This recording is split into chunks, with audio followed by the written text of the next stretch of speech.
Hello friends, तो आज हम मिनरल न्यूट्रिशन का दूसरा पार्ट लेके आए हैं जिनमें हम बात करेंगे symptom caused by deficiency of mineral elements. तो इसमें हम कुछ रोगों के बारे में बात करेंगे जो मिनरल एलिमेंट्स की कमी से हो जाते हैं। इनमें हमने अभी 4 रोग लिए हैं जिसमें क्लोरोसिस, नेक्रोसिस, मॉलिटिंग और लीफ कर्ल्स है। तो सबसे पहले क्लोरोसिस के बारे में बात करेंगे। It is the yellowing of leaves due to non-development of chlorophyll due to the deficiency of iron, sulfur, manganese, zinc, magnesium, molybdenum, nitrogen और पोटास। इन तत्वों की कमी से क्लोरोसिस हो जाता है। और क्लोरोसिस में होता क्या है कि पत्तियां पीली पड़कर क्लोरोफिल का निर्माण नहीं होता। Non development of chlorophyll, chlorophyll का निर्माण नहीं होगा जिससे पत्तियां पीली पड़ जाएंगे।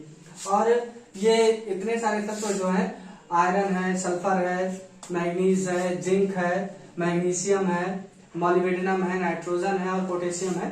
इन सारी चीजों की कमी से, आवश्यक पोषक तत्वों की कमी से क्लोरोसिस होता है। अगर इसे शॉर्ट ट्रिक में याद करना चाहें तो याद कर सकते हैं, फिर से मंजन मांगे मौंग, फिर से आयरन और से सल्फर, और मंजन से मैग्नीज और जिंक हो जाएगा, मांगे से मैग्नीशियम और मौंग से मॉलिब्डेनम, नाइट्रोजन और पोटास। अब हम नेक्रोसिस की बात करेंगे जो सेकेंड डिजीज है। नेक्रोसिस में होता है it is the localised death of plant parts और cells caused due to deficiency. इसमें जो है प्लांट सेल्स मर जाते हैं। इनमें देखा गया कि नेक्रोसिस में जो होता है उनमें तत्वों की कमी से प्लांट पार्ट जो है वो पूरी तरीके से नष्ट हो जाते हैं। ये due to the deficiency of, ये कमी किसके कारण प्लांट पार्ट मर जाते हैं पूरी तरीके से, वो होता है कैल्शियम, कॉपर, मैग्नीज और पोटास के द्वारा और पोटेशियम के द्वारा।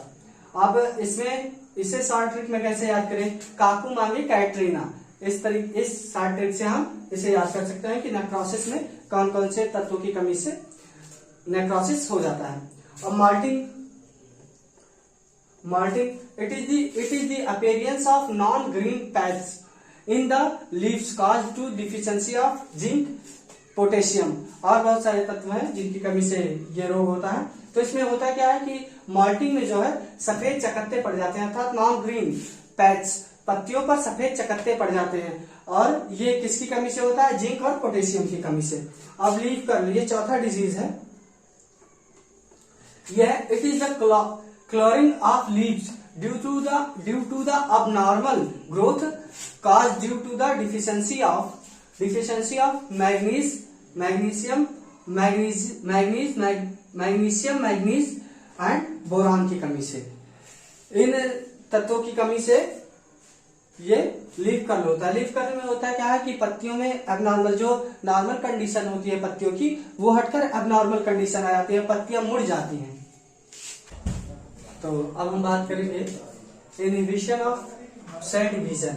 सेल डिवीजन में रुकावट किनके कारण, अगर किन तत्वों की कमी हो गई तो सेल डिवीजन में रुकावट आ जाएगा। तो the inhibition of cell division in the plant टेक्स due to the deficiency of molybdenum, nitrogen, potassium और सल्फर। इसे हम शॉर्ट ट्रिक में याद करना चाहें तो मॉन्ग से याद कर सकते हैं। और डिले इन फ्लावरिंग, जो फूल आने में जो देरी हो जाती है पौधों में, वो किसके कारण होती है, किन पोषक तत्वों की कमी के कारण होती है।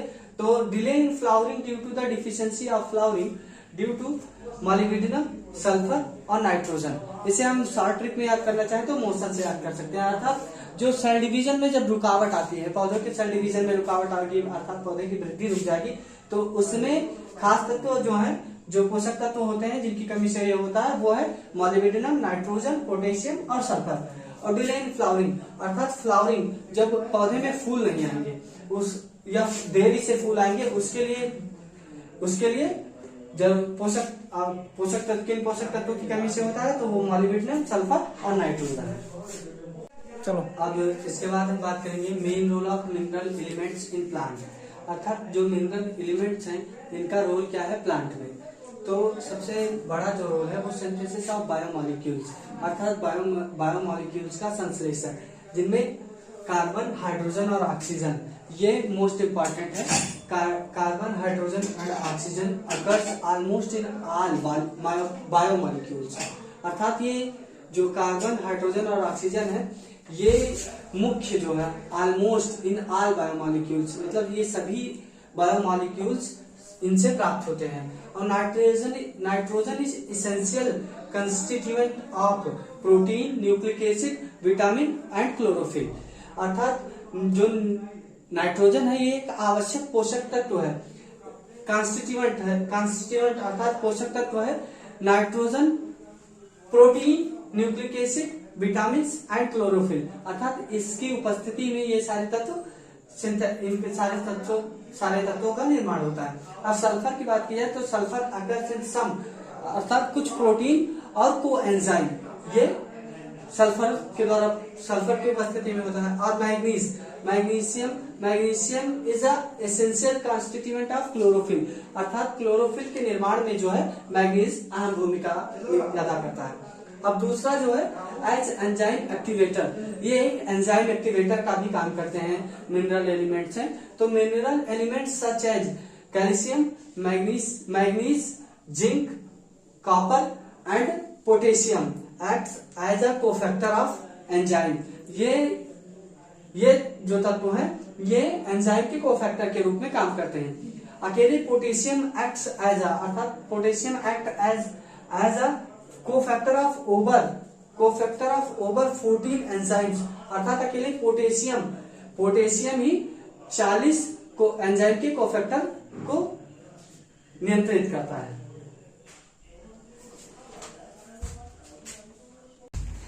अब तीसरा जो मेन कैरेक्टर है वो है परमेबिलिटी ऑफ साइटोप्लाज्मिक मेम्ब्रेन, अर्थात जो साइटोप्लाज्मिक मेम्ब्रेन की पारगम्यता है उसमें किस तरह से मिनरल एलिमेंट्स भाग लेते हैं। Permeability of cell membrane is influenced by the presence of various cations and ions, जैसे पोटेशियम आयन और कैल्शियम आयन। इन आयनों की उपस्थिति से जो है साइटोप्लाज्मिक मेम्ब्रेन की पारगम्यता बढ़ती है। जैसे cation, potassium ion increase membrane permeability, अर्थात जो पोटेशियम आयन है वो परमेबिलिटी मेम्ब्रेन की, साइटोप्लाज्मिक मेम्ब्रेन की परमेबिलिटी बढ़ा देता है, जबकि कैल्शियम उसकी परमेबिलिटी में साइटोप्लाज्मिक मेम्ब्रेन की परमेबिलिटी को घटा देता है।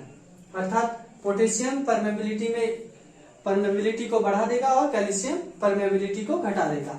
अब चौथा चौथा कैरेक्टर है वो है मेंटेनेंस ऑफ इलेक्ट्रिक न्यूट्रलिटी, अर्थात जो इलेक्ट्रिक न्यूट्रलिटी है उसे कैसे आवश्यक पोषक तत्व मेंटेन करते हैं। तो मिनरल एलिमेंट लाइक पोटेशियम और calcium found in cell help in maintaining electrostatic neutrality of cell. वे पोषक तत्व जो कोशिका में पाए जाते हैं वो इलेक्ट्रोस्टैटिक न्यूट्रलिटी को मेंटेन करते हैं। तो ये 4 मुख्य जो है रोल है मिनरल न्यूट्रिशन के, जिन्हें हमने खत्म किया।